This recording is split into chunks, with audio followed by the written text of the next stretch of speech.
Coppola, qual sua avaliação sobre estes áudios revelados? Eles alteram de alguma forma a defesa de Bolsonaro? Não, de forma alguma. Os áudios revelados pela Polícia Federal, eles fortalecem a defesa do Bolsonaro porque eles são a prova definitiva de que o ex-presidente está sendo injustamente acusado.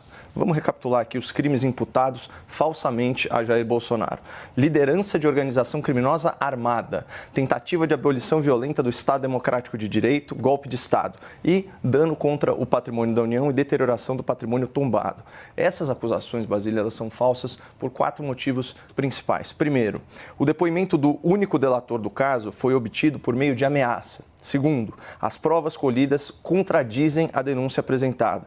Terceiro, a Procuradoria extrapolou as conclusões do órgão investigador. E, finalmente, a denúncia está fundamentada em suposições. Então, para comprovar o que eu aleguei aqui, eu vou usar apenas matérias da Folha de São Paulo, como se sabe, uma publicação cuja linha editorial é de esquerda. Primeira manchete, Cid mudou versão sobre trama em audiência na qual Moraes ameaçou prendê-lo. Então, na ocasião, para contextualizar, a Veja vazou áudios privados do delator Mauro Cid, nos quais ele confidenciava para uma pessoa próxima que ele estava sendo pressionado para alterar o seu depoimento, incriminar Bolsonaro e participar aí da falsa narrativa do golpe. Depois do vazamento, o Alexandre de Moraes mandou prender o Mauro Cid preventivamente e alertou o investigado sobre os riscos para seu pai, sua esposa e sua filha. O Cid só foi solto depois de oferecer uma nova versão do seu depoimento, uma prática que o STF condena, que foi caracterizada aí pelo ministro Gilmar Mendes, a gente já falou disso, como tortura e coisa de pervertidos, e pelo ministro Dias Toffoli como o pau de arara do século XXI. Ou seja, a principal fonte de prova do processo é nula, porque ela foi obtida por meio de ameaça ou de tortura, para ficar nas expressões dos próprios ministros. Outras manchetes aqui da Folha. PGR, Procuradoria, omitiu falas de Mauro Cid que contrastam, que contradizem denúncia contra Bolsonaro. Outra, PGR turbina a acusação contra Bolsonaro com conclusões que nem mesmo a Polícia Federal bancou. O que isso significa, pessoal? Que o procurador, escolhido a dedo por Lula, ignorou todas as provas que desmentem a teoria do golpe. Mas ele foi além. Com base em meras suposições, em meras interpretações criativas, ele acusou Bolsonaro por coisas que sequer constam do relatório da Polícia Federal. E aqui mais uma manchete da Folha nesse sentido. Bolsonaro aceitou matar Lula, diz Procuradoria, sem comprovar.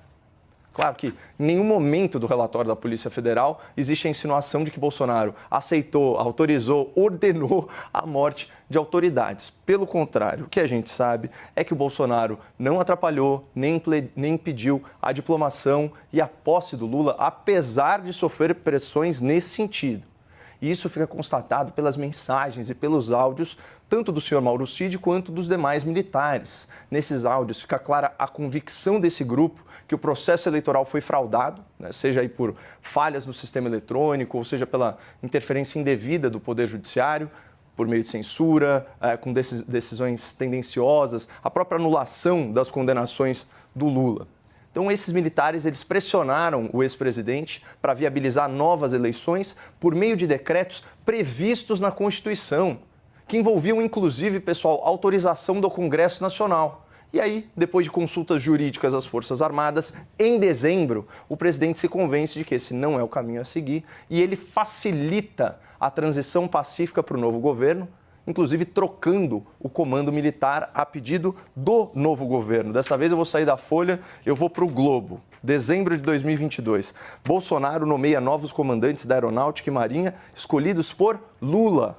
Então, pessoal, diante desses fatos aqui, que estão expostos nas matérias às quais eu já me referi, dá para falar que o Bolsonaro liderou uma organização criminosa armada, sendo que ninguém pegou em armas e ninguém cometeu nenhum crime violento? Daria para falar que o Bolsonaro depredou patrimônio público, sendo que ele estava nos Estados Unidos hospitalizado e repudiou os atos de 8 de janeiro publicamente? Dá para falar que ele tentou abolir o Estado de Direito, que ele tentou dar um golpe de Estado, se esses crimes só se consumam se houver emprego de violência ou de grave ameaça? É claro que não, Basílio. Essas acusações são fabricadas, elas são falsas. E quanto mais a gente sabe sobre o processo, mais se conclui pela inocência do ex-presidente.